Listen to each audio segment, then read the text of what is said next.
Alright, Bismillahirrahmanirrahim. Assalamualaikum warahmatullahi wabarakatuh, and a very good morning. Today, inshallah, we will continue two more chapters, chapter 3 and chapter 4. And I'll also show you the lesson plan as discussed. Okay.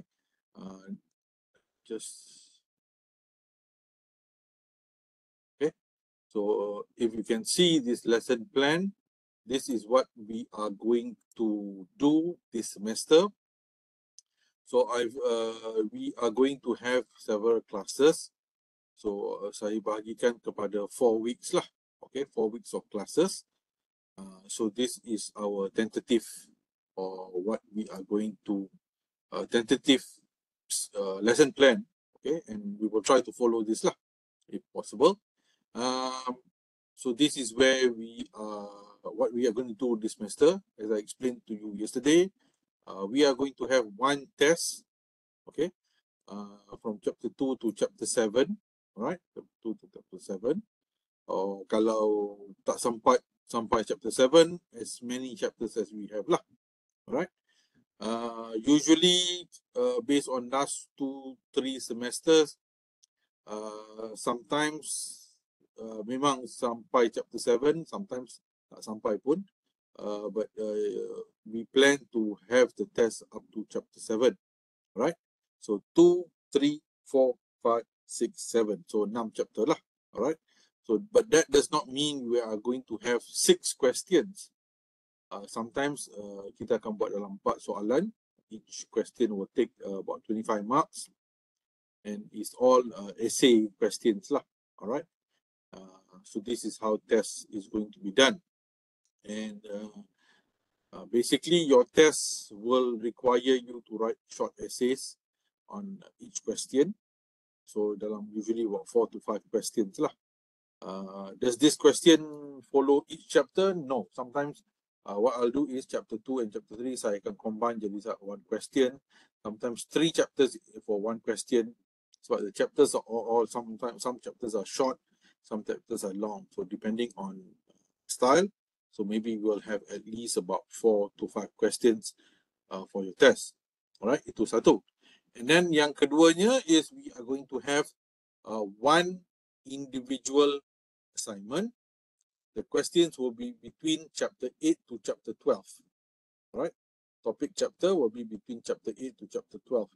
So usually in for individual assignment, I will give you a few questions, and these questions, the answers or the ideas for these questions can be obtained between chapter 8 to chapter 12.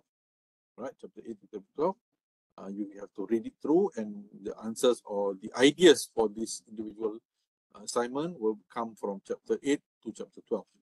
Okay, so maybe there'll be 1 or 2 questions, and what I'm looking for in test, individual assignment, or group project nanti, I am not looking for any textbook answers. I am basically looking for answers based on your experience, because all of you have a vast experience in your field of work. I'm looking for that answers, okay, based on your experience. Or if your experience does not suit the question, you can give me examples from the real life example. Contohnya you ambil example from Microsoft ke, from Tesla ke, yang memang ada example ini, so you can explain furthermore on that. Okay, so those are the answers which I'm looking for. Because the rubric for this test, individual assignment, group assignment ni semua, the rubric is very, what you say, very subjective. It is not hard-coded macam you have to have these points and these points only. We are looking for very general answers, and based on that, our rubric will say that if students are able to use the knowledge that they have learned in class and try to adapt or try to find similarities of the chapters with real-life examples or with a real-life experience. So this is what I'm looking for. And we are going to have 2 group projects, okay, group project number 1, group project number 2, based on a case study. So I'll give you 1 or 2 case studies. So you select 1, 2 case studies, and you do it in group form. Okay, I'm sure each of you have your own group already. How many groups do we have in this class? Kita ada dalam 6 student kan, 6-7 student. So berapa group yang ada dalam kelas ini? Kita ada 2, Doktor. So each group 3 orang ke? 3 ke 4 Betul, orang? Doktor. 3 orang. Okay. So you are going to have group project number 1 and group project number 2. Okay, itu soalan lah dalam bentuk case study. Alright. So individual assignment, so ada 6 orang, so maksudnya 6 individual assignment. So setiap orang satu individual assignment, and then 2 group projects. This group project is based on case study, and then 1 final group project as well. And the final group project kena present lah. But usually I will ask students to come up with a video and then upload dalam YouTube, and kita akan tengok lah. Alright, based on markah tu saya akan bagi rubrik dia, and then we are going to evaluate based on your final presentation nanti. Alright, so final group project membawa 20% and your final presentation tu sendiri membawa 10%. And again, there are reports to be submitted. So final group project akan ada report juga lah. Alright, so 20% and 10% untuk final group project. So in total, you are going to have 1 individual assignment, 2 case study projects, which are group projects, and 1 final project, group project. Okay, so dalam group project kita ada, what we can say is we are going to have 3 group projects lah. 1 final, and 2-nya case study. Alright, case study projects, and 1 individual assignment lah. Alright. So each individual, the time, the due date, semua I will give you beforehand. But I understand that most of you, everyone is working, so there'll be some leniency lah in submitting the assignments lah. Tak ada masalah, right? And then you have to send this assignment for plagiarism semua, all this lah. Okay, for plagiarism check, you pakai turning in ke, you pakai originality? Selalunya hantar pada lecturer UiTM, diorang doktor sini akan bagi original link. Originally, okay, betul. Alright, because last semester somehow most of the students diorang ada turning in account, so mereka pakai sendiri ni lah, so tak ada masalah. Before you submit, I will give you the originality link, and then you submit there, and kita akan attachkan sekali dalam individual assignment, group projects dan final project juga lah. Alright, so this is what we are going to do for this semester. Untuk final project presentation, we are looking for current issues in technology management lah. So yang minggu ke-4, 3rd of June tu, this is where you are going to, it's not part of, it is part of the syllabus. Dia punya slide tu memang tak ada pun, but we are going to just talk about what is the current issue, right? So from chapter 1 to chapter 12 or chapter 13 ni is more of what is already written in the textbook, okay? And we are going to try to highlight or try to map it with the current practice, current technology. But for week 4 or your final group project, all right, so this is mainly based on the current issues, the current technology in which is available lah. All right, so this is what we are looking at final project lah. So individual 20%, group project case study 1, case study 2 15, so that is 30, and 20, that is 50. Final 20 lagi, so 50 tambah 2 70, and then 70 yes 70 tambah 20 sini is 90 and 100 kat sini. Okay, alright, so that is the overall question lah. Okay, that is our lesson plan for this semester. Alright, I've uploaded this lesson plan in your new future. Boleh tengok kat situ lah. So tarikh-tarikh ini, this is the dates which I put down here, sama dengan tarikh kelas you. If there are some changes, I will let you know beforehand lah. Okay, beforehand I will let you know the changes. Okay, any questions on the lesson plan kita? Doktor, saya ada soalan. Yes, Amin, yes. Berkaitan dengan exam, possible ke doktor keluarkan hint soalan awal for kami kecilkan scope of study? Yeah, normally I will give some hints lah, but tapi hints tu memang ada lah. Memang I will give like macam what to expect for your questions or what to expect for your test lah. Okay, memang ada kat situ. Tapi then again, jawapan yang what will you say? Jawapan itu tidak berdasarkan slide lah. Slide tu hanya membantu. But mostly I am looking for your experience lah, your knowledge in that area lah. Contohnya secara textbook kita belajar pasal macam semalam kita belajar sources of innovation. Alright. So dari segi definition textbook tu, I'm sure everyone will know. But how do you map it dengan yang orang kata the real life example, itu yang saya mencari lah. Alright. Secara textbook tu, I'm sure everyone will know lah. Okay, definition dia memang tahulah. Okay, definition tu maknanya tak banyak. Tapi cuma we are looking at the higher level lah. How do you use this explanation or how do you use these examples in real life situation lah. So this is what we are looking for lah. Alright. Okay. So I think we will continue today. Alright. So if you have any questions, later on boleh juga tanya. Alright. Okay, So sorry Amir. Sorry Dr. Sorry, satu je lagi nak tanya. Yeah. Okay, go ahead. Handwriting ataupun typing? Test is face to face. So memang kena tulis dengan tangan lah. Tapi kecuali yang lain-lain tu inilah, yang lain-lain tu lain lah. Submission through inilah hard copy, soft copy. Tapi yang test tu it has to be done face to face lah. So memang you kena datang pada hari kejadian lah. Macam tu. Faham. Maksud saya macam memang face to face. Mungkin kami nak jawab dengan lebih kemas, type. Oh, okay. Sorry. Oh, yeah. I mean, I leave it up to you. Kalau rasa tulisan tu orang kata cakap ayam ke apa. Biasa, yes, I understand because most of us dah lama tak tulis dengan tangan ya, dah lama tak menulis. So okay, tak ada masalah. I see no issues there.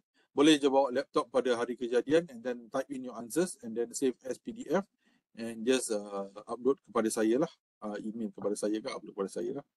That one okay. So no issues there. Boleh. Kalau ada yang rasa macam nak terus tulis dengan orang kata terus tulis pun tak ada masalah. No problem. No issues there. Baik Doktor, terima kasih. Tak ada soalan dah. Alright, thank you. Okay. So let's see where we are at today.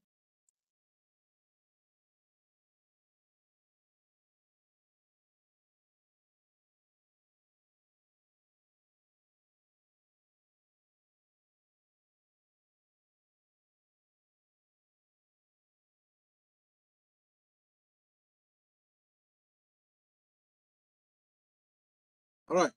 So yesterday we left out at sources of innovation. All right. So as I explained to you yesterday, all of you are now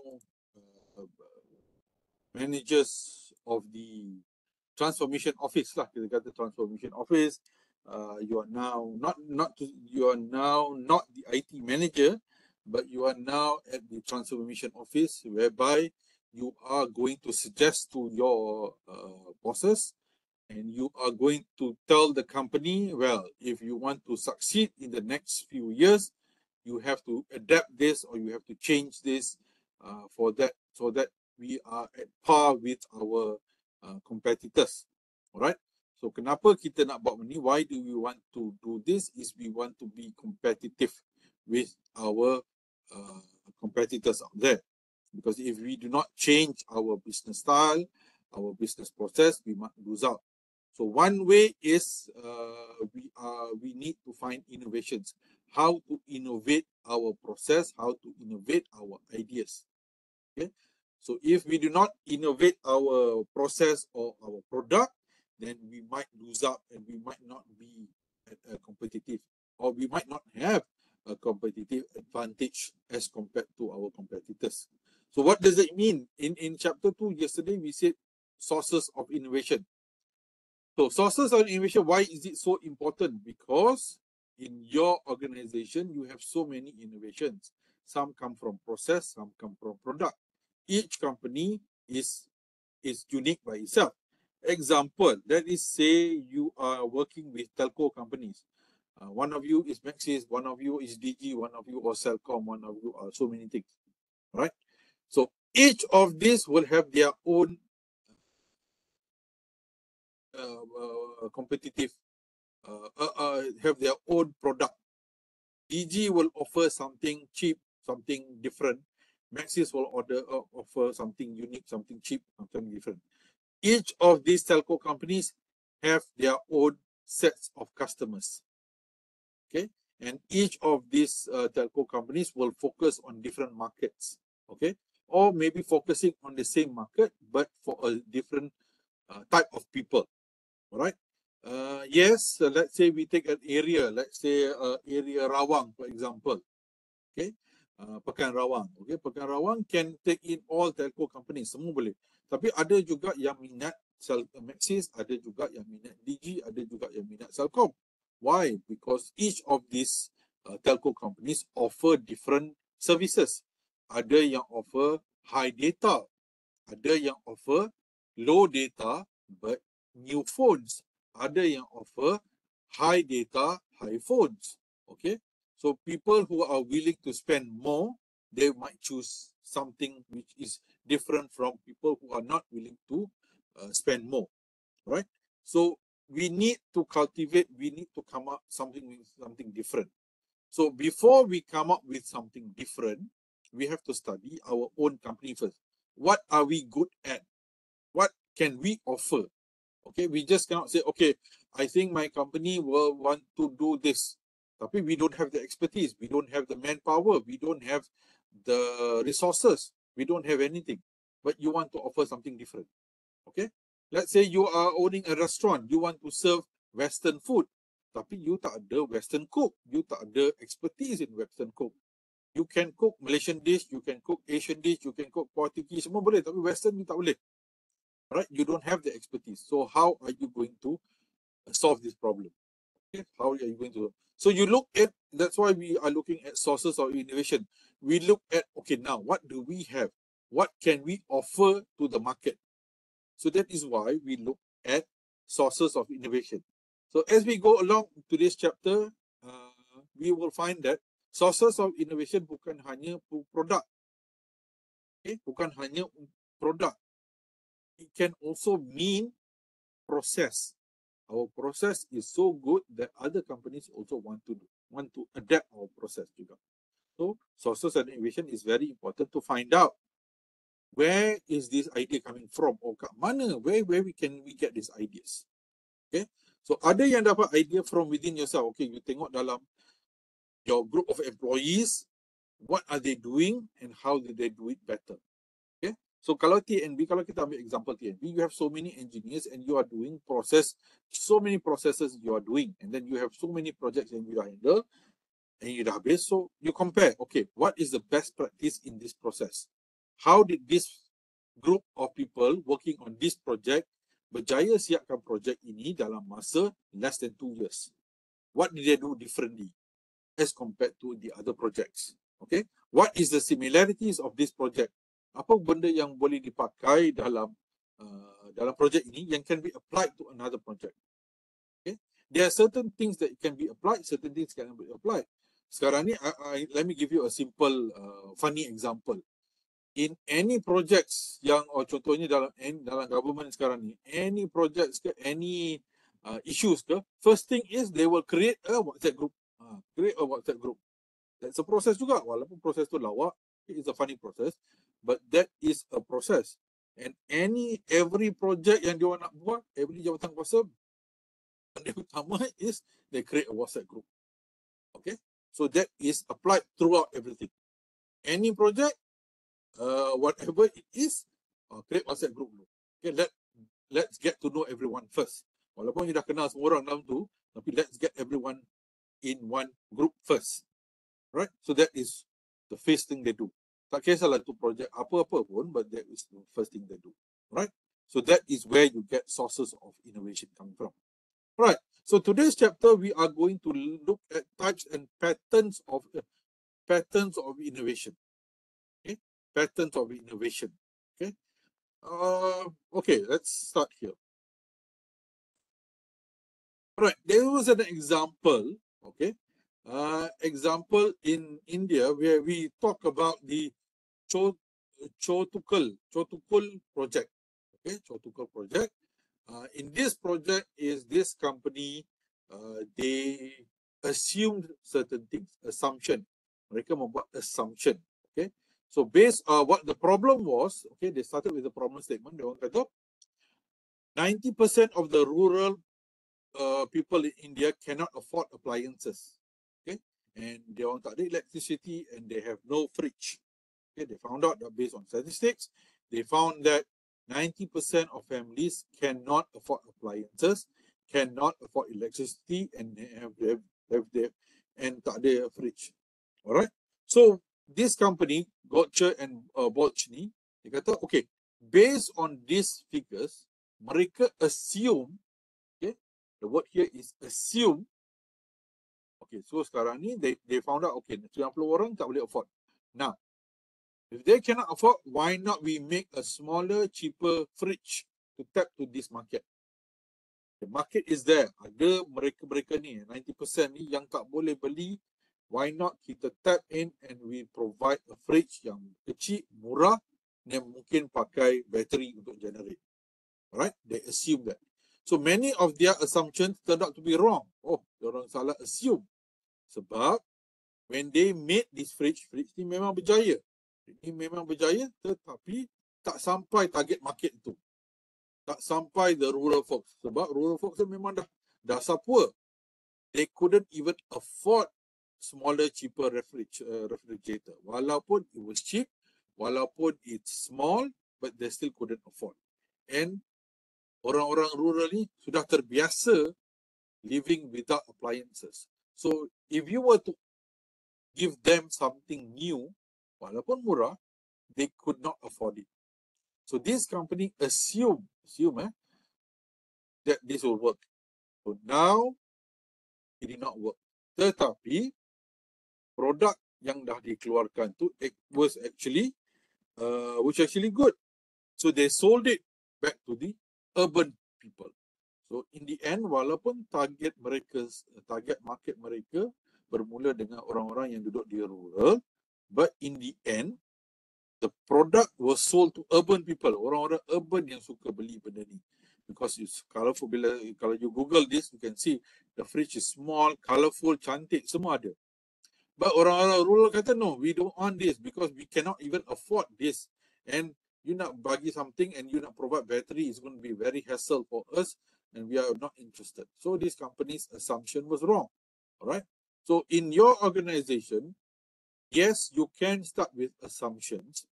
Yes, assumptions is good, but you have to make sure that sometimes these assumptions can also be wrong. Okay, can also be wrong. Yes, you target, let's say your target market is students. So you have a brainstorming session in your group and you ask your group, okay, now, as a student, what do I need? What do I want? Okay, so student wants something cheap, something fast, something instant. Okay, so you come up with products yang instant, yang fast. Example, you come up, let's say you are talking about telco companies. So you come up with something, data plan which is fast, which is can download a lot, can see movies. So you come up with that, right? But maybe this idea might work, might not work because it's based on assumptions. So does that mean that we cannot go for assumptions? No, assumptions perlu ada. Assumptions must be there. Kalau tak, how are you going to go in? Okay, target market itu ada, market is available, but assumptions can be wrong. All right, but sometimes in this example, what we're trying to say is that walaupun the assumptions were wrong, but in the end, product itu was applied to a different category pula. Ya, mereka bermula dengan assumptions yang orang-orang miskin ni nak fridge. So when they give them fridge, rupa-rupanya orang miskin ni tak mau fridge. Tak mau pun. So they took the product and sold it to the orang-orang yang kaya ni, urban. And it worked. Okay, so there are some products or even services that assumptions itu can be wrong. Okay, yes, we are looking at target market students. Semua orang cakap masa campus Tapah was built.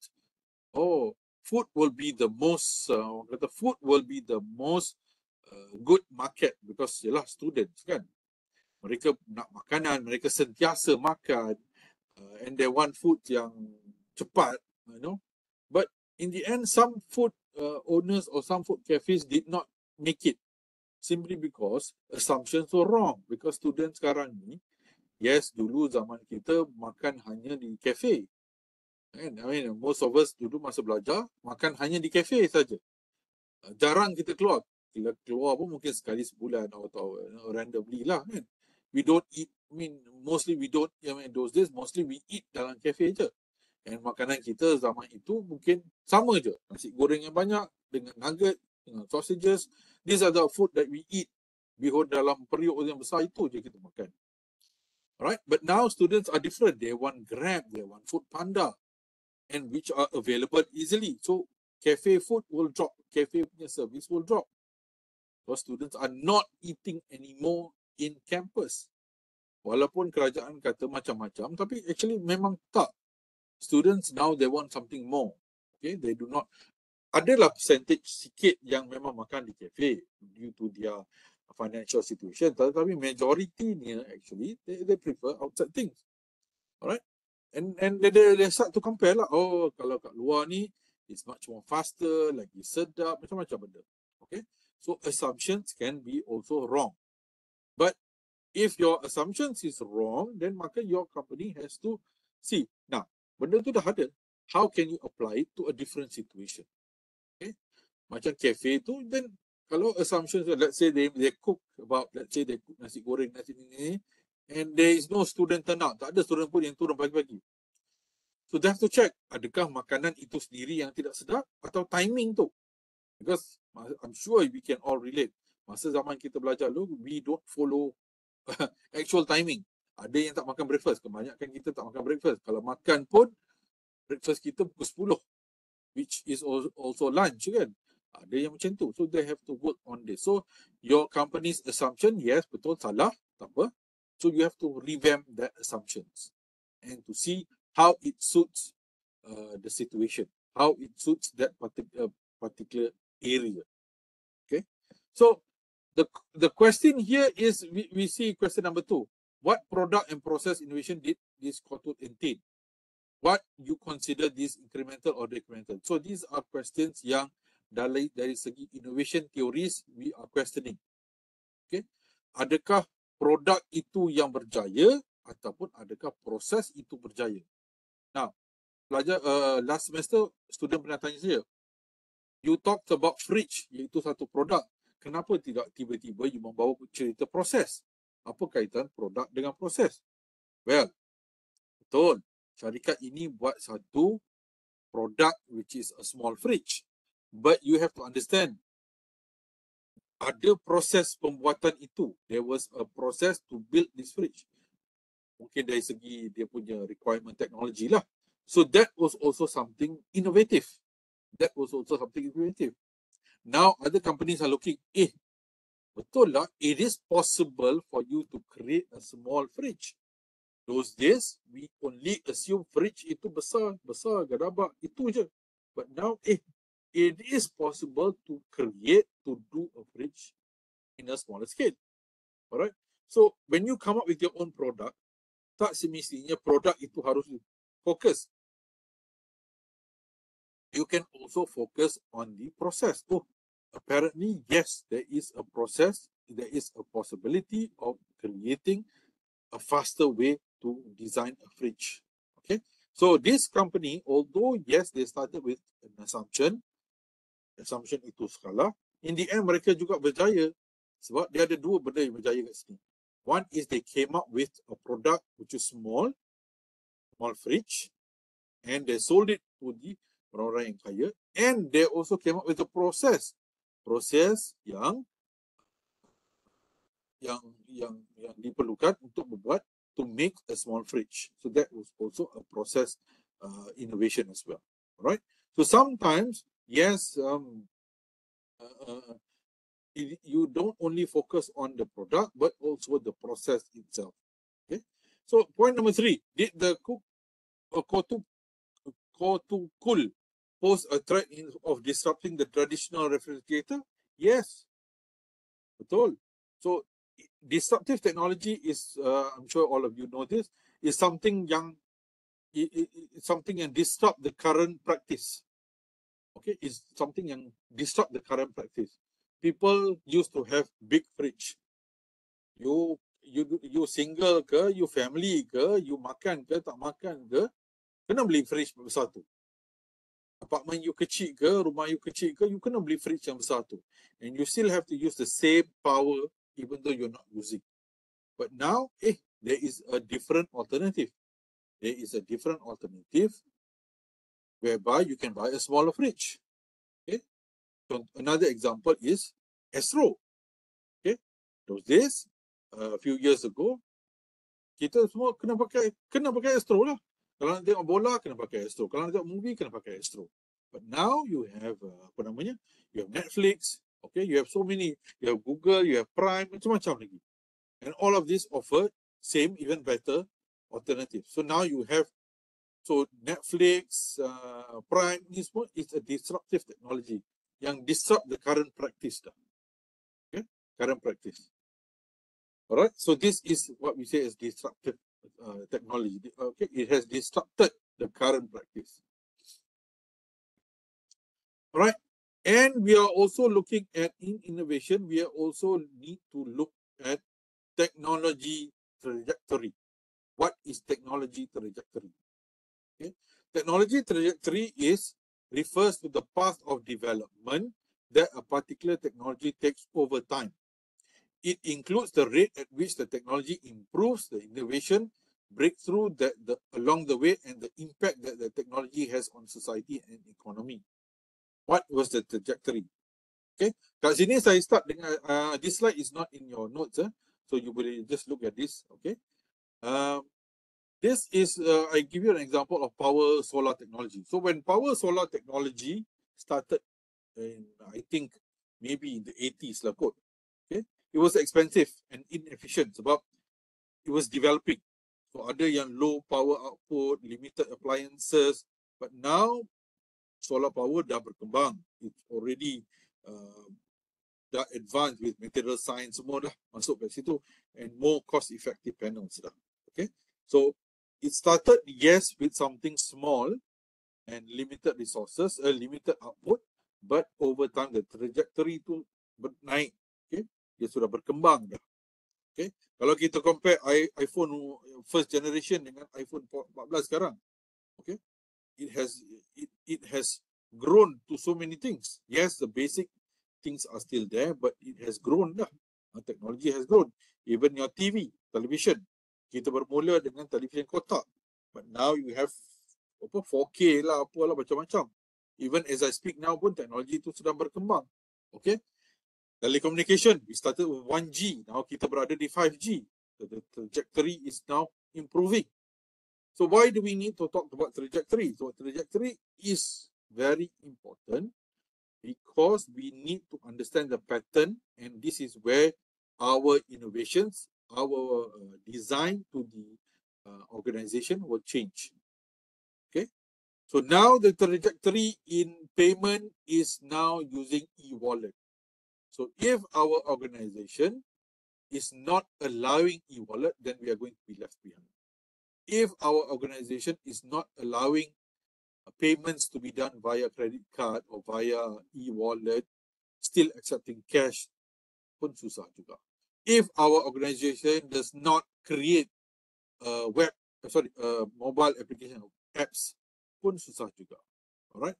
In the olden days, kalau kita nak bayar bill elektrik kita akan dapat bill, we go to the post office, or kita pergi post office lah. Kebanyakannya pergi post office untuk bayar bill.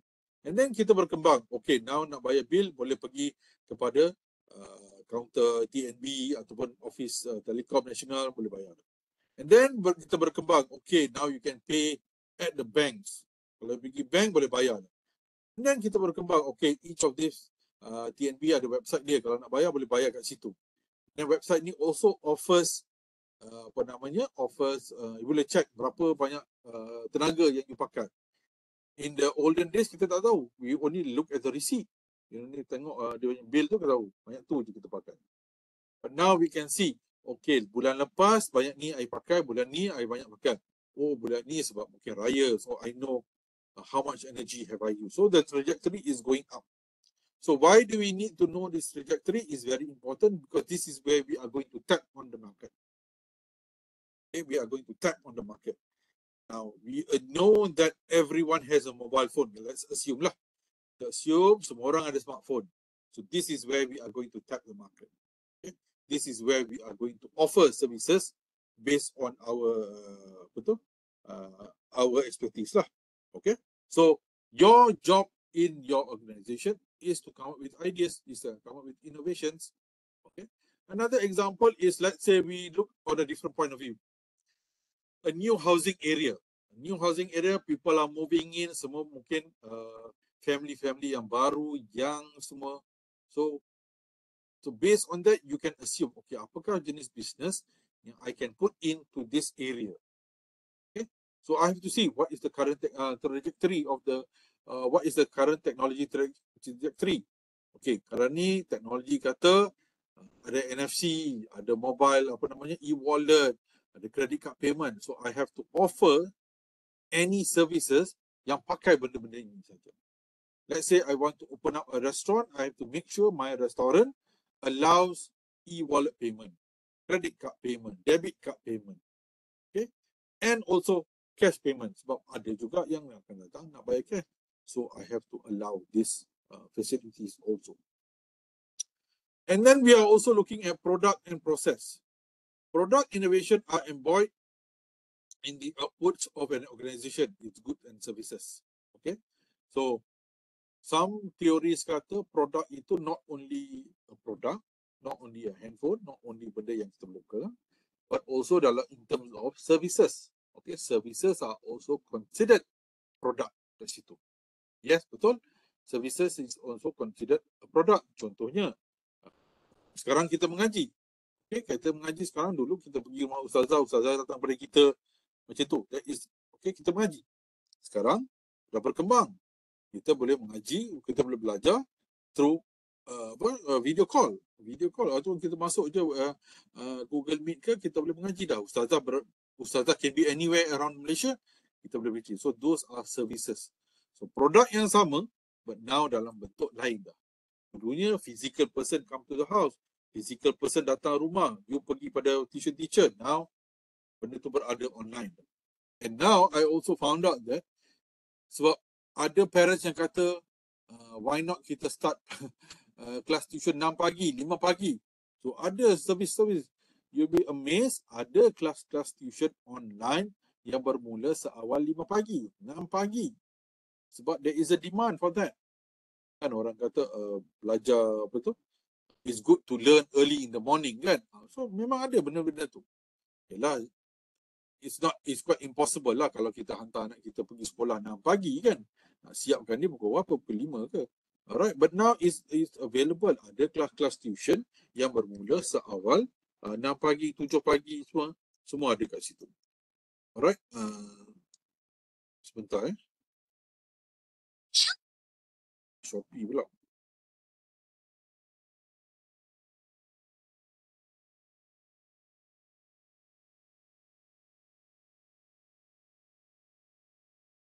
Okay, hold on ada macam-macam benda kat sini.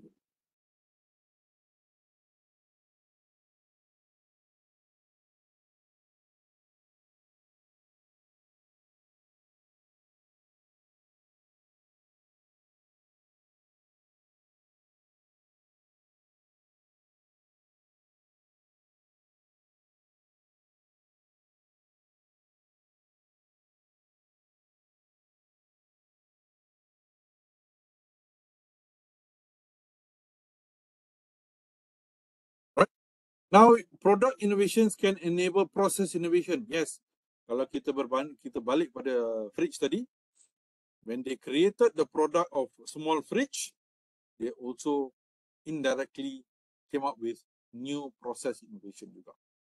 Okay. Now, let us look at some of difference between product and process. Product innovation Kita ambil contoh paling senang is iPhone. iPhone started sekitar tahun 2007. That was the first time you see smartphones. I mean, adalah sebelum tu ada BlackBerry semua. But this was the first time phone jenis macam slide tu. That was the first in 2007. Okay. iPhone, iPad, I think around, betul lah dalam tahun, iPad I think came out in 2009 gitulah. Alright, so iPhone started around 2007 onwards. That was the product. Itu produk lah. So memang I'm sure all of you can relate to that. Process, saya ambil contoh Honda. Honda is known for its process innovation in automotive industry, particularly in the area of manufacturing. One of the most notable examples of Honda process innovation is the Honda Production System, HPS, which was introduced in the 80s and since has been adapted by many companies as a model for efficient and flexible production. HPS is a lean manufacturing system that emphasizes continuous improvement, waste reduction, and employee empowerment. It is based on the principles of JIT, production, and Kaizen, which involves its ongoing efforts to improve processes and eliminate waste. So, some companies are going for process. Okay, they're going for process. So they come up with a good process that you can eliminate waste as well. So that was what Honda was going for. Ada juga yang buat dua proses. Contohnya AirAsia. AirAsia came up with a product and process at the same time. Produk dia apa? Everyone can fly. Everyone can fly. Harga tiket murah. And they have process too. They also have process. Now proses dia ialah check in dia macam mana. You nak print boarding ticket, you print sendiri kat rumah dah. Semua ni kena bayar dah. Kalau flight yang dulu-dulu, boarding ticket is printed only at the counter. Okay, we booking semua through telefon ataupun kena pergi kat agent baru boleh booking. Now AirAsia kalau dulu they started with do everything online, semua internet. Okay, they transferred the cost. Okay, they transferred the cost to the clients, to the users. Macam tu lah. Alright, so these are examples of product and process innovation. Any questions so far?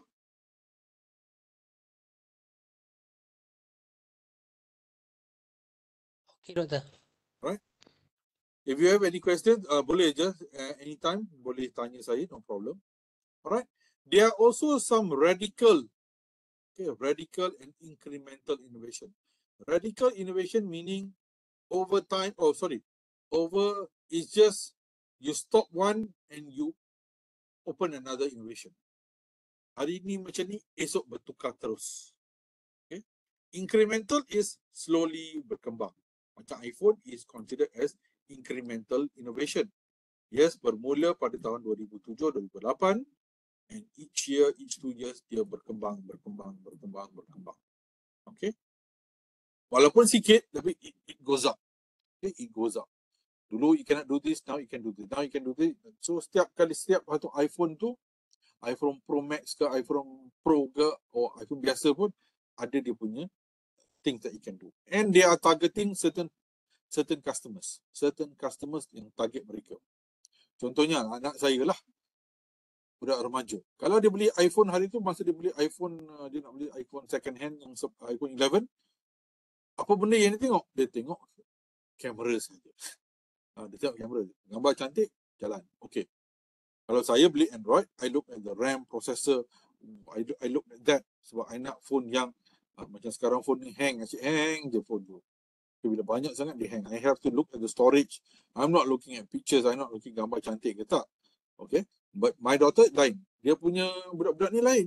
They're looking at that. You letaklah RAM kecil mana pun, they don't care. They're not interested in that pun.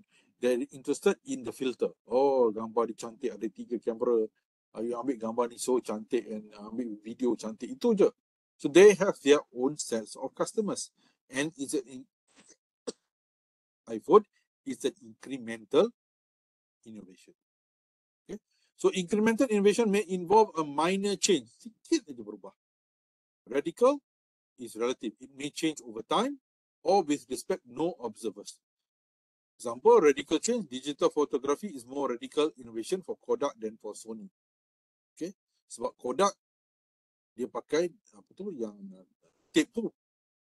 So bila dia nak pergi digital, for them is radical sebab benda tu tak pernah dibuat. Kalau Sony tak apa. Sony memang bermula dengan benda itu. Okay, AirAsia for them is incremental.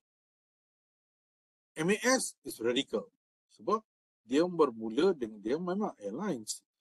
So for them to come up with budget airfare, for them to come up with boarding pass kena print sendiri kat rumah is something that they have never experienced. Boleh buat benda tu rupanya. So for them it's a big change. Asia tak apa, mereka bermula dengan benda tu and then they can increment benda tu. Kalau flight ke Sabah Sarawak dulu, let's say sebelum ada Asia, can go about 800 to 1,000 per person. Asia kata you can fly for 400. MAS kalau nak bagi 400, it's a big radical change for them. So mereka banyak benda nak consider, banyak benda yang nak bayar. Okay, Asia kata yes, you can go 400 sebab dia kurangkan cost, as simple as cost kertas. Now they don't have to print. Okay, they print kat rumah. So customer print kat rumah. Kalau customer nak print kat office, bayar extra. Kalau MAS dulu you naik, you duduklah mana-mana. Dia bagilah you mana-mana. Kalau you nak pilih, boleh pilih. Tak ada masalah. Now Asia kata, nak duduk depan, bayar lebih. Nak duduk kursi panjang, bayar lebih. Customers are willing to pay. But if there are certain customers, majority customers kata, oh no, I just want to go je. Kalau setakat 400, I don't mind. So they are willing to do that. Ada customer yang nak bawa 7 kilos je. Ada customer yang nak bawa lebih kilos, bayarlah. MAS tak boleh buat macam tu. MAS dulu semua orang diberi 20 kilo and 7 kilo hand carry. So for them to change was radical. Asia tak apa. Dia innovative, dia incremental. Okay, over time it changes. Okay, competence enhancing or competence destroying innovation. For example, competence enhancing and destroying. Okay, ada innovation yang akan destroy whatever was in the previous in previous. Dia keluar produk baru, orang dah tak pakai produk lama dah. Itu destroy lah. Ada enhance, that means daripada awal macam tu dia bang. iPhone is one of them. Competence enhancing tu. Enhance. Okay. Destroy ni saya cuba cari, tapi example yang diberikan hanyalah calculator lah. Okay, dulu orang pakai macam ni, now orang pakai dah tak pakai calculator macam tu dah. Another competence destroying is, I think kita boleh relate, mungkin masa zaman sekolah kita dulu, kita ada masa 3 dan 4 kita ada buku sifir. Semua ingat buku sifir? Okay. Sekarang budak tak pakai dah buku sifir, semua pakai calculator. Kalau dulu kita jenuh lah cari number tu kan. Tak betul ke tak jawapan kita, tak apalah, tapi cara buka buku sifir tu dah cukup bagus. So now that is considered destroying lah. Now we don't use that anymore. Okay, that is considered innovation yang destroy whatever you were doing in the past. And then we have component innovation. Okay, component innovation is you penukaran pada innovation. You only tukar beberapa komponen sahaja. Okay, contohnya payment. Okay, payment, online payment. When we started using the online payment system, we only allowed bank transfer. Then we allowed credit card payment. Now we change another component, allow e-wallet payment. And then now we kata there's also in Shopee, they allow pay later. Ini semua beberapa komponen kecil. Okay, komponen kecil. Or we can say architectural innovation, changing the overall design of the system. Okay, the overall design. Okay, dulu design dia macam ni, now we tukar design dia terus. Architectural innovation. Okay, so it's still the same process, it's still the same product, but the architecture is different. Okay, ini macam contoh even rumah pun sekarang. Ada rumah yang kalau dulu rumah memang dia punya architecture dia sama, bubung, lantai, and all of this. But now ada rumah yang flat, ada rumah macam ni, ada rumah macam-macam. Dah bertukar. Okay, architecture berbeza, but konsep dia still sama jugalah. Okay. Alright. So this is the S curve, which is you need to understand the S curve for your development, for your need. So the S curve shows you that S curve ini ialah yang ini ialah line technology. Okay. This is a line of technology. Alright. So technology improves slowly at first but poorly, but because it was poorly understood. Pada awalnya, kita ambil example of mobile phones. Okay. When the mobile phone started, performance was very low. Okay. Dan orang pun tak faham. So as people put in more effort, it went up, and the performance of the phone would increase. It went up and went up and went up. Now we are at the higher limit lah. Okay. Everyone knows how to use the mobile phone. Performance still increase, tapi it's going on a straight level lah. Dia dah macam mati kat situ je. Okay. It's already there. That means everyone knows how to use the phone. Now kalau ada add-on technology, cuma sedikit-sikit je. Filter lah, gambar cantik lah, itu sahaja. But basically, the original what you say, the original function of the phone, it's just there. Yes, what call je. Now maybe bertukar lah. Dah boleh buat WhatsApp call and things like that. And berapa ramai daripada kita yang actually call phone numbers, kan? Very limited. Even kalau kita suami isteri pun message je. Dulu masa bercinta tu mungkin lah kan, call ke apa kan. But now also you dah guna WhatsApp call. Suami isteri pun guna WhatsApp call. Message saja. Okay. Because it's already available. Kalau dapat bil telefon kat rumah tu, bil handphone tu, panggilan keluar tu kadang-kadang ada, biasanya tak ada. Memang tak pernah panggil pun. Macam phone saya pun tak pernah panggil. And then because setiap telco also gives you beberapa minit free kan. So you dalam minit tu je. Kalau dulu adalah banyak terlebih. Kalau bulan ni you pakai banyak phone call, banyak lah. Sekarang ni tak ada. Alright. It's very limited. Kita bayar banyak tu je. Kalau dia kata monthly 100 ringgit, 100 ringgit ni datang dengan 30 GB dengan 200 minutes.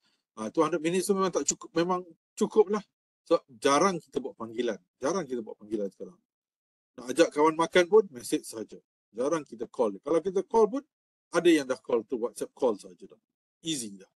Alright. So we don't use it anymore. We use the phone for other functions, for other reasons. Main game, untuk e-wallet, okay, untuk tengok apps. Macam-macam apps sekarang ni. So we use our phone more to that. And the technology on the phone is already coming to an end. Okay, coming to bukan end, tapi it's just going there lah. Ditambah sikit-sikit komponen sajalah. So the S curve is also very important for us. Why? Because we have to understand. We have to know where is the technology now. How can we tap on that? Because again, you are now in the transformation office. If you were to suggest to your organization something, you have to understand what is available in the market dulu. Okay, kalau you, let's say, you kata you nak buat something new, a new product, but customers are not able to get it yet. Okay, contohnya, let's say you nak offer free e-wallet duit kepada orang-orang kampung. Okay, let's say kita nak offer free e-wallet sebanyak RM50 kepada golongan-golongan senior, warga emas, kita nak bagi free kepada kampung A. Okay, you dapat study yang kampung A ni memang kebanyakan warga emas ada smartphone. Okay, cut. But you forgot to study. Kedai kat situ memang tak pakai e-wallet. Kedai kat situ memang tak ada e-wallet. Oh, mungkin line telefon kat kampung tu hanya DG je bagus. Hanya Maxis je bagus. So these are all things that you need to understand. Walaupun yes, technology has already reached there, but you also have to see the scenario, the keadaan sekeliling. Right? It's not that you can say, oh, technology now semua orang ada handphone, senang je. No, betul. Everyone has a handphone. Let's assume lah. But line telephone pun problem juga. You know, when we went to the pandemic session, you know, suddenly you change into online. Some people say, oh, the rural orang-orang kampung ni kesian, dia orang tak ada line internet. sometimes you'll be surprised, ada kampung yang internet line dia bagus. Sebab sekarang kan dia orang letak pencawang dekat masjid. But ada orang yang duduk di rural di bandar, internet line tak bagus. Ada juga macam tu. Contohnya saya ambil satu student saya duduk di Bandar Tasik Puteri Rawang. Rawang is considered a urban area lah. Okay, considered urban area. Tapi dia kata, sir, my house is dekat Bukit Beruntung. Yang tak untung, jauh. Line telefon tak ada. Ada pun breaking. Okay, so it's difficult for me. As compared to my student yang duduk Kampung Gajah, perfect line dia. Okay, perfect line dia, no problem. So even though it's difficult to say. Sometimes you stay in the suburban rural area, tapi your internet line is so good as compared to you duduk dekat urban area and your internet line is good. So you have to look at so many issues as well. Alright. So when you study the technology S-curve, you will come across a term called discontinued technology. So discontinued technology is teknologi yang tidak akan digunakan lagi dah. Habis. Contohnya kat sini carbon copy photocopy carbon copy dah. Carbon copy photocopy. Ini carbon copy ni maksudnya kita sekolah rendah lah, betul? Dapat dalam kertas warna coklat tu kan. Dah. Sekarang ni tak ada dah. Cikgu sekolah semua pakai ni je. Pakai printer, pakai photocopy machine je. Kertas putih. Dah tak ada dah mesin yang mesin yang itulah. Orang kata yang kertas coklat tu, yang kena di ink tu, tak ada dah benda tu. Discontinued dia. Orang dah tak pakai typewriter. Okay, people are now using, adalah mungkin ada beberapa orang masih pakai typewriter, tapi it's considered almost discontinued technology dah. Kalau saya tanya anak saya what is a typewriter pun, I'm sure she would not know what is a typewriter. Okay, so we also need to look at several discontinued innovation. So several discontinued innovation, example ni contoh lah. Wired phone dah bertukar menjadi cell phone. Okay, wired phone masih ada lagi in offices, but dalam bentuk IP phone dah kan. IP phone, dia pakai internet protocol phone dah. Okay, same phone but much more better facilities. Okay, so this is how discontinued technology appears dah. Right? Smartphone pun yang jenis macam flip yang macam ni dah tak ada dah. Dah tak ada dah. It's no more available in the market. Kalau ada pun macam Nokia 3310 kan. Ada lah kot, tapi no more. Right? So, difficult to find. Now we are going on. Ini iPhone 8 silap ni. Dah iPhone 14 Pro Max dah. Sampai kat sini dah. Okay? Things are going fast. Every 1 year, every 2 years. That's why contract dalam telco company pun every 2 years. Okay? Bertukar. Right? Phone yang sama for next year, next 2 years tak boleh pakai. Bukan tak boleh pakai, boleh pakai. But it becomes slow sebab apps sudah berkembang. You have to download so many things. Tiba-tiba kena download MySejahtera. Lepas tu masuk office, you kena download office punya MySejahtera. Pergi Shah Alam, you kena daftar Shah Alam punya MySejahtera. Macam-macam apps lah sekarang ni. Everything uses an app. Pergi JPJ, you kena download apps dia untuk ambil number. Macam-macam. Alright. So technology diffusion tends to take far longer than information diffusion. So ada beberapa term yang you have to analyze. Technology diffusion is over time. Okay, technology tu it's already. Tapi information diffusion, okay, is very fast.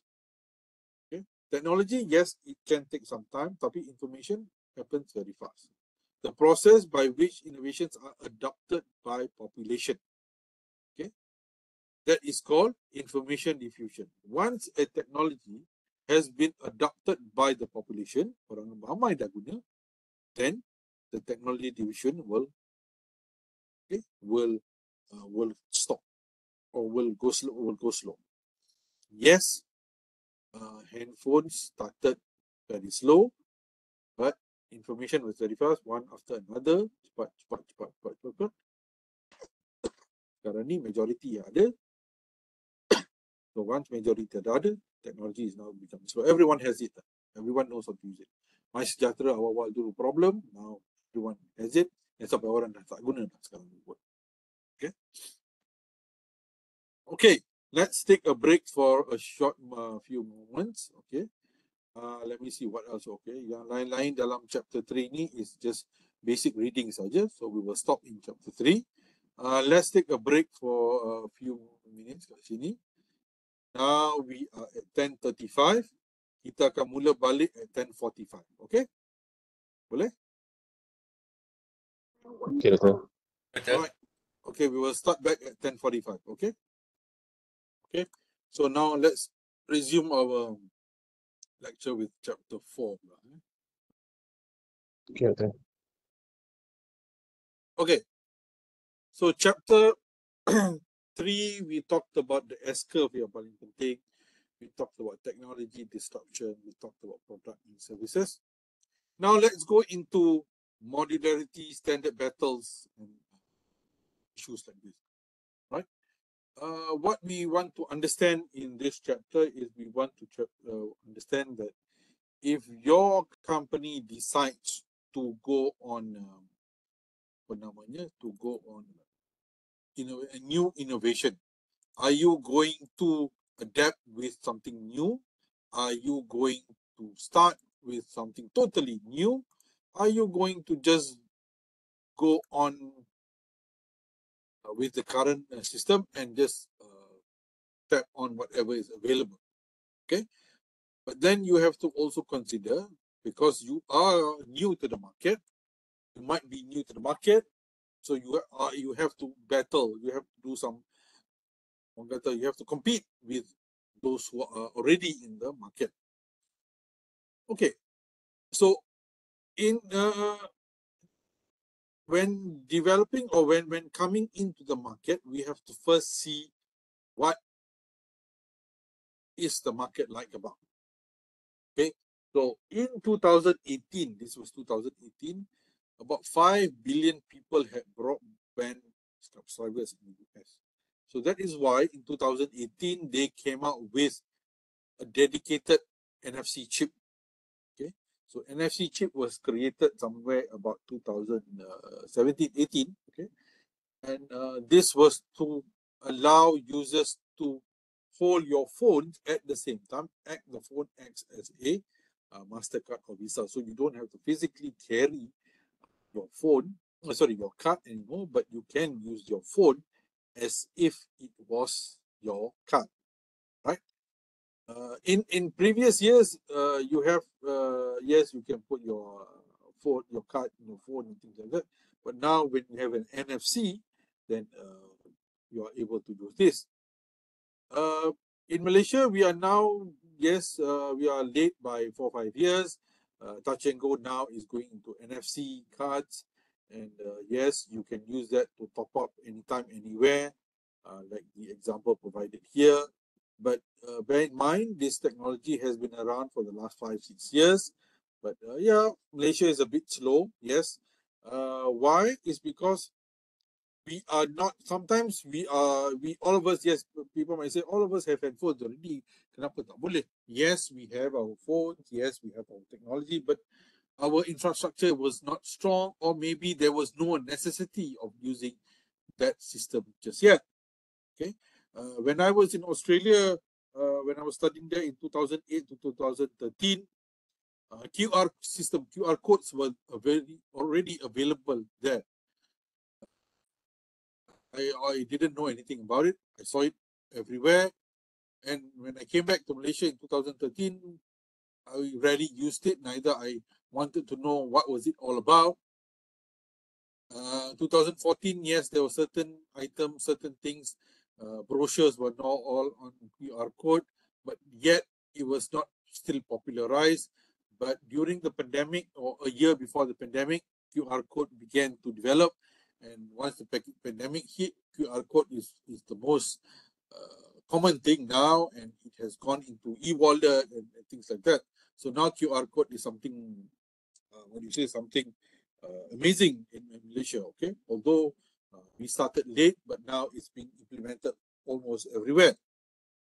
So these are some examples of the NFC card. What does NFC stand? I am not sure what does it stand for. Okay, but maybe you can find that later. So you have to understand what are the advantages and disadvantages. These are all already available. So before starting something new, you have to see what is the advantage of using that, and is the market or is the humans, or is the other users already available to use that system?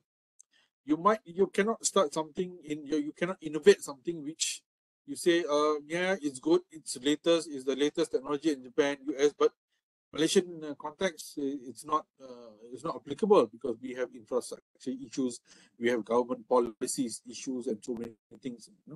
Like in the recent issues whereby questions were raised to touch and go. Why can't the payment system be done with credit cards and other facilities? Why only touch and go? But if you really look into the matter, you will find that there's already a contract agreement between touch and go and one of the banks. So if they were to allow credit card usage, they can only allow credit card on one particular bank. So this is the actual report printed out when I looked at the touch and go terms and conditions. It was out on the internet. That is why touch and go services, they are quite reluctant, or if they were to start with debit card or credit card payments, it can only be tailored for one bank. And when they wanted to go to RFID, why did they do stages? Because every concession toll is different in their system.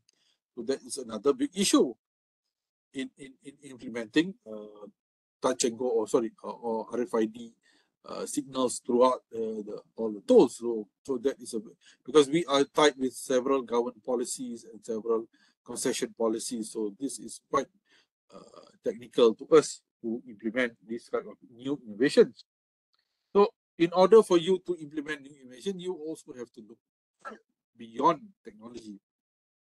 Sometimes, yes, you might say, yes, it's simple implementation, but in terms of other facilities, you might also you have to look at the government policy, you have to look at the user ability, you have to look at the infrastructure availability. So there are a few things that you need to look into. All right. So many industry experience strong pressures to select or a few dominant designs. Okay. All right. So when you look at the learning curve, obviously let's look at the curve on the right hand side here. Okay. So over time, technology's performance will increase, and performance increasing, and the output of a technology is so much more. For example, macam handphone. Semakin lama, performance naik, and they can do so much things as compared to the first generation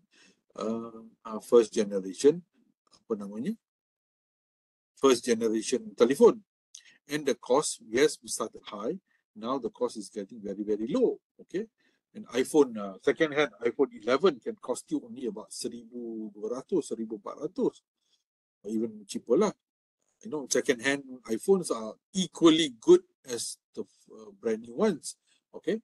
And yes, and each iPhone can last you for a duration of 5 years pada guna, or even more. Okay. And some handphones now, smartphones, Lenovo ke apa brand-brand yang lain ke, can go down to about 300-400. So yes, the technology started at a very high price kat sini, tapi over time it can do almost the same thing as the expensive phone on a lesser features, tapi cost dia dah semakin hari semakin kurang. Alright. So you have to look at these things as well. Okay. Although they say prior experience influences the ability to recognize and utilize new information, but again, yes, it is good to have prior knowledge, but you need to understand the overall structure as well. Okay. Some technologies it's easier to adapt because it has been there in the market for a long time and easily to develop, and some technologies will take hard to develop because again we are talking also about the market structure. Sebab telefon ni, our market structure is broken down into several people. Ada orang muda, ada orang tua, ada ni, ada tu, semua ada. Okay, so sometimes when you implement something, for example, let's say now we are implementing NFC chips. Okay, so you have to see majority of the users tu siapa. For example, macam Grab, tu senang sebab majority of the users are people who have already been exposed to smartphones, so they are easily adaptive to that. But if you are implementing something contohnya macam mobile apps, okay, mobile app untuk bayar bil, okay, bayar bil elektrik, bayar bil telefon, yang biasanya bayar bil elektrik, biasa kita ambil bil elektrik lah, yang biasa bayar bil elektrik ni bapa-bapa, orang-orang yang sudah yalah orang tua, yang orang lelaki di rumah lah, alright, orang lelaki di rumah, and the young people don't pay electricity because they're still staying with their parents. Kalau ada pun yang young families tu mungkin ada lah, but you know, so you have to see who is the majority users of this particular app. So that is also very, very important. Okay, so you cannot start an app and say, okay, this will improve our technology. This will improve our customer, our profit in the customer, our profit in the organization. Padahal that app too is only meant for certain group of people, and that certain group of people majority-nya ialah orang-orang tua. So you have to implement something new, something flexible, okay, and see where is the majority. Grab bagus because they know the majority people is in this section, this particular place. Orang tua tu tak apa, they will follow up soon, tak apa. But majority is these people. Kalau you buat mobile application untuk bayar bil, for example, electric, yang biasa bayar ni ada segmen dia. Orang muda, budak sekolah tak bayar, budak remaja tak bayar. Yang bayarnya bapak-bapak yang dah tua, 40, 30. So these are the people. So you have to target something for them. Okay, you have to make things easier for them. All right. So we are also looking at network externalities. What is network externalities? In the market with network externalities, the benefit from using a good increases with the number of other users with the same good. Network externalities are common in industries that are physically networked. Okay, example, railwork, telecommunication. What do they mean by this? When you, kita ambil example senang, when those days, when you have a railwork landasan, betul, kereta api kat situ, then the people staying next to the landasan kereta api will get the effect of the development. Okay, so people will make more houses there, ada kedai kat situ. Okay, these are the network externalities. Another example is, let's see whether I have another example. Okay, next network externality. Network externality, also known as network effects, refer to the phenomenon where the value of a product or services increases as more people use it. Example of network externalities can be found in social media platforms like Facebook.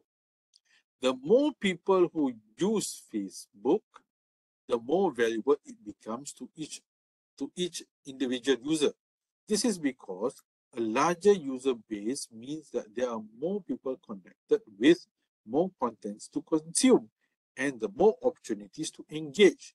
As more people join Facebook, it becomes more attractive to new users, which creates a positive feedback to the loop of growth. All right. So when Facebook started, it was just mere of social, okay, sharing of information about yourself. But more people joined in. Okay. So when more people join in, that is a good place because ramai orang kat situ, a lot of people are there. So when a lot of people are there, it becomes valuable. So there are valuable things there. So people start putting content, start selling stuff because a lot of the people are there. Okay. So this is the network effect, network externality. This is the external effect of a particular product. So when you have a group of students, okay, you item type of students. When you have a group of students now, okay, so what is the network effect? Okay, now you can sell more items kat luar, okay, anything applicable to students are much more valuable. So this is what is known as the network effect. Okay, let's go back.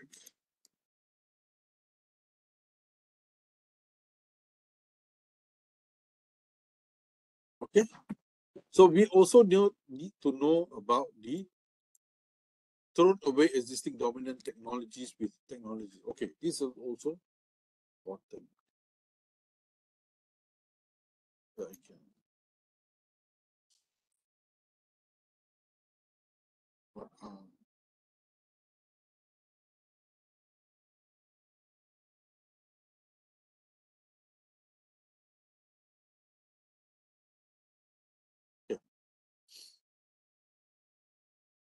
Okay, let's go into network externalities value.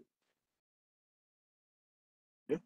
So a new technology has, so if you take the Facebook, for example, a new technology that has significant more standalone functions than the incumbent technology. So meaning this is something new. Facebook was something new. Over time, it built on, it started with something, sharing of information, but now you can sell anything, you can advertise, because there are a lot of people there. Okay, there are a lot of people there.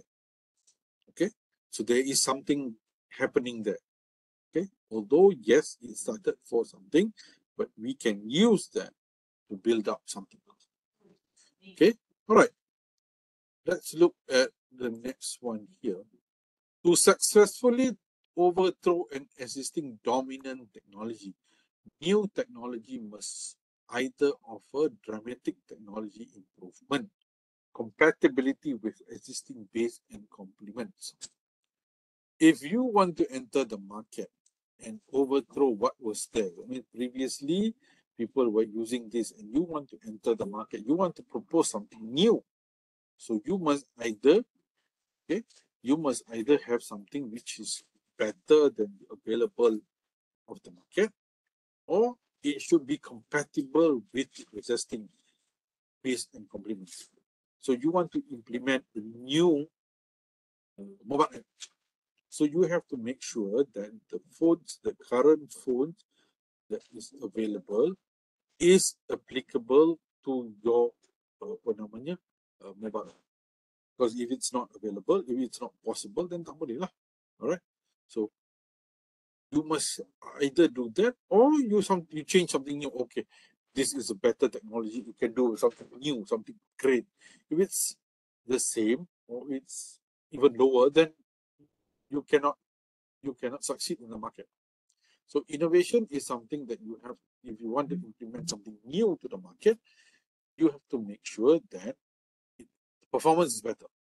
Okay, the performance is better, or maybe it can be, the performance is the same, or it can be used in the current situation, but add-ons, okay, add on to something which is already available in the current market.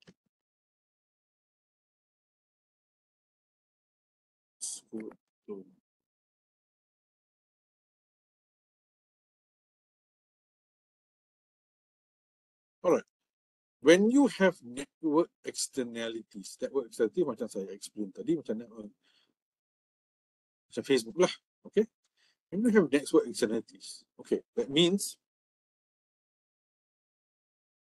Facebook, for example, they started with a mere of something untuk social ni, but lama-lama dia akan jadi, okay, let's take for example ni lah satu lagi, Astro, for example. When Astro started, Astro was the first company in Malaysia to start with satellite TVs lah. Dengan movies, dengan bola, dengan sports channel, dengan international. That was the first company lah untuk offer. I mean, yelah, sebelum tu kita ada company lain, apa tu, apa entah nama dia, tapi Astro was the first one to offer that satellite lah. So, that was the first company, and everyone wanted that, and everyone, there was, from that, it broke up to something, oh, because you have Astro, it created job opportunities for all those Astro technicians. It was a good thing, okay? But over time, it became dominant, okay? That is why we say natural monopolization. They did not expect it to happen, but it became like that. It became dominant. Users sometimes get more value when one technology is dominant. It became dominant. Oh, Astro everything, Astro everything, Astro everything, Astro. And automatically it became what we say is natural monopoly. They did not want to do it, but it became like that. Okay, so everyone was bounded by Astro. If you want to watch movie, Astro. If you want to watch sports channel, live football, Astro. If you want to watch international news, Astro. So you have to pay for it. It became almost dominant. All right, it became almost the standard benchmark. But then the question arises, should the government intervene? Because how a new users coming in. Okay? Natural monopoly is, it became over time, it became like that. Astro became a natural monopoly because over time, that was only allowed. That was only the they did not want to be they did not want to monopolize, although maybe they wanted to, but it became like that. It became everyone is using that. Everyone masuk rumah, pindah rumah, get a stroke. That's it. Okay. So services is only that only. So there is a question in the innovation side: should the government intervene? Why would the government want to intervene? Because when you become natural monopoly, the book suggests that the services offered by one technology dominant company might be reducing, which was happening. Signals were lost, prices were increased because there's nobody else to find it. There's nobody else to say, we can offer something cheaper. Tak ada. You either take Astro or you take RTM. That was the only two options you have. Okay? Kalau you take Astro, you have all this. Kita tengok wayang semua. Okay? So why do you need the government intervene? Because you need the government intervene because you can limit the dominance. That means you can also open up to other services. So that's why when we have Netflix, when we have Prime, Astro subscriptions drop, because you can get something cheaper, half price, quarter the price from these people, right? So when you come into the market, they are already natural monopolization by other companies as well. Okay, let's talk. For example, let's take another example. I think all of us can agree with Telecom Malaysia. Telecom Malaysia was monopolizing the telecommunication in our country for years. Okay, anything is Telecom Malaysia. Anything is Telecom Malaysia. Semuanya Telecom Malaysia. But now, alhamdulillah, we have much more wider services. Although yes, we are bounded by Telecom Malaysia in one way or another, but we have so many telco companies that offer better services. Okay, that offer better services at a certain point of time. Okay, so automatically the natural monopolization comes down. So that's why the government has to put a stop, because that's the only way. Even Touch and Go is already considered a natural monopolization because they are the only company that allows you to travel on the highway, because you cannot use your any other thing. You can, kalau nak naik highway, Touch and Go. Tak kisahlah Touch and Go tu Smart Tag ke, tak kisahlah Touch and Go tu RFID ke, but it's Touch and Go. Okay, so the recent announcement by PMX, who suggested that they allow debit card, I think is good, but then again, government intervention is also needed lah, because there is also, like I told you just now, there are also prior agreements already lah, kan? The agreements dengan bank, so they also have to look at. Okay, this is a very short chapter. Okay, others graphs, I think you can just have a look at yourself. We are going to stop shortly, but what needs to be understood in this chapter is, okay, network externalities, naturalization, natural monopolization, and how to come into the market. Because you have three network externalities: is how a product, how innovation becomes automatically hooked up to another one. Example, macam tadi lah, Facebook came in, and when Facebook came in, it offered so many other things. Example, even TikTok, when TikTok came in, TikTok only offered sharing of short videos, things like that. But now it offers more than that. Social media, when they came into the environment, social media tu sendiri is only a medium, a platform of having friends or just sharing information about your friends or yourself online, socially. But it's now has expanded into sharing of content, sharing of information, sharing of products or services we sold. Sama juga macam TikTok. Okay, it came into the market, now it's doing something else as well. So if you want to penetrate into this market, you have to make sure that it is compatible to the market. So if your organization wants to penetrate into the market now, it has to make sure that it is able to do what it's already been able to do. Contohnya, let's say you want to offer, your organization wants to offer, you want to start up a new restaurant. Okay, so a new restaurant now, you have to make sure your restaurant is already able to do e-wallet transaction, is able to do this, because that is the current benchmark. Kedai-kedai makan perlu ada e-wallet services, perlu ada credit card payment. You kena ada benda ni. This is the current, maybe lah, the current standard practice, you might say. But whatever add-on is on your own. Or you can say, let's say you want to start a new fast food restaurant. Boleh. Tapi you have to make sure lah, when you start, macam Ramli, bila Ramli Burger, when you start having a fast food restaurant, they have to make sure they are in line at least with the fast food companies. McDonald's, whatever they have to offer, McDonald's offer, dia orang kena offer dalam bentuk yang kecil lah. So they can at least compete. Or kalau you, another way is you have to start something which is already applicable, boleh diguna pakai sahaja. Okay, boleh diguna pakai with the whatever you have kat rumah dah, with the base and component kat rumah. Okay, let's say macam Sony PlayStation, when they wanted to come out with a new product, they have to make sure that the TV kat rumah is already, the product yang diorang buat is adaptive with the TV kat rumah. Kalau dia buat a new PlayStation yang tak boleh adapt, then siapa nak beli? Okay, siapa nak beli? So whatever innovations that your organization wants to do, it has to be adaptive with the current technology.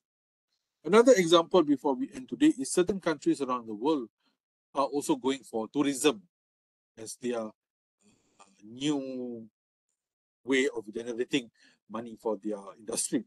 So before they come up with new innovations or new ideas for the country's tourism, they have to make sure that whatever package they offer, whatever tourism package they offer, is in line with the current system, okay? Current flight system. Okay, people, the flights, how the airport, okay, they have to make sure that they is in line. Kalau tak, if they offer something which is totally different, which is not applicable, people won't come. Okay, they can do so many wonders. Okay, they have to do this. They can say, okay, their country has this. Tapi kalau it's not in line with the current system, then they are not going anywhere. Susah lah, macam tu. Okay. So whatever product or services that your company wishes to embark on, wishes to start on, you have to make sure that the performance is even better than the current one, or it can be adaptive with the current technology. Okay, I think other than that, I think the others are just reading, normal readings only. I think we can stop for today. Thank you so much. You have any questions? Afif, Amir, Saiful, Faisal, or Daniel, Syawal? Doktor, saya ada soalan. Untuk yang siapa bertanya? Oh, okay, go ahead. Yang tadi yang tentang apa, external, yang ada, saya lupa dah apa tadi, yang externality ke apa? Ya, network externalities. Network. Itu more on the apps ataupun technology, means that kalau macam bola golf kita masukkan embedded RFID, so the golfer hit the ball, then they can know where the exactly the location of the ball. Atau just the network is just concerned on the apps only. Oh no. I think you got it wrong. Network externality, we are not talking about the technology here tau. Network externalities okay, kita pecahkan. External, something outside. Okay, so network externalities is example of one product or one services yang membawa kepada other products and other services tau. Example yang you tengok tadi, Facebook. Facebook is a product. Okay, it started with a product untuk share information. Tetapi over time ramai orang masuk sini, ramai orang. Daripada 1 million it became 1 billion. So now it's big. So benda-benda lain, external factors come in. Contohnya orang nak jual barang berdiri dah, because you have a big network kat situ.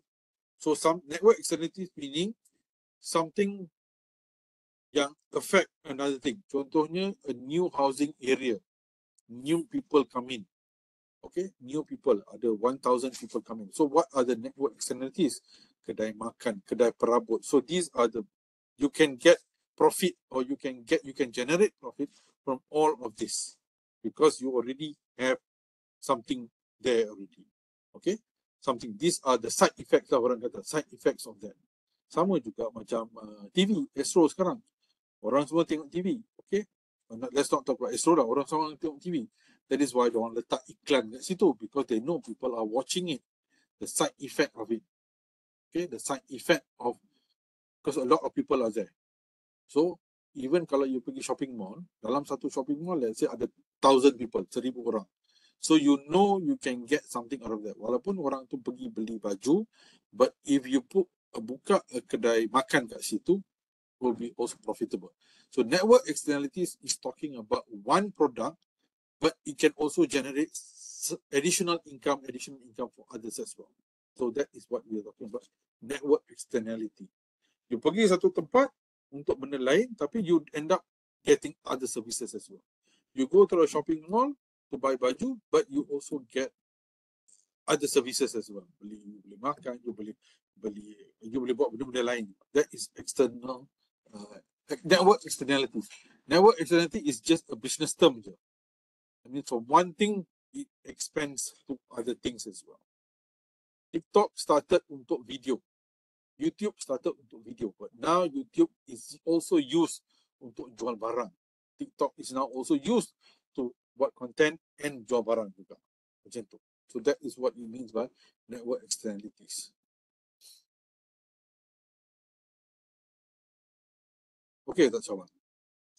Okey, Doktor, faham. Pejabat pun sama ke, Doktor? Yes. Yes. That is a good example. Started with jual stamp, but now you can do so many other things. You boleh bayar bil, you boleh JPJ pun dah boleh kat situ. That is additional lah, additional. Okay. So bila dia orang buat satu jalan baru, let's say highway, highway. So now ada profit because they know people are passing through the highway. So they know people will need to stop for petrol station. They know people will feel tired. Okay, buka kedai makan. They know people might do some light shopping. Okay, jual barang sikit-sikit ke situ. Okay, they know.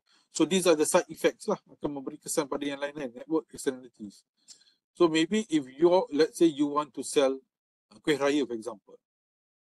Kalau you ikut mainstream kuih raya, you buka lah kuih raya you dekat shopping mall, buka satu booth. But why not you target, itu memanglah ada customer. But why not you target, let's say you buka satu booth kuih raya dekat arena. Because you know there will be people coming to that. Memang akan ada orang ni, memang akan ada orang. So they know at least kalau 1,000 people stop at one time, at least 200-300 balang mungkin dijual. That's why you see macam hari pendaftaran pelajar, banyak booth telco akan buka. Because they know customer dah ada. Memang ada. And side effect ni ada.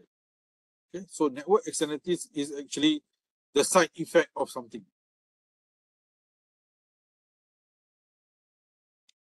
Alright. Okay, thank you so much for attending to this class. Today there's no assignment yet. Next week I will give you the question.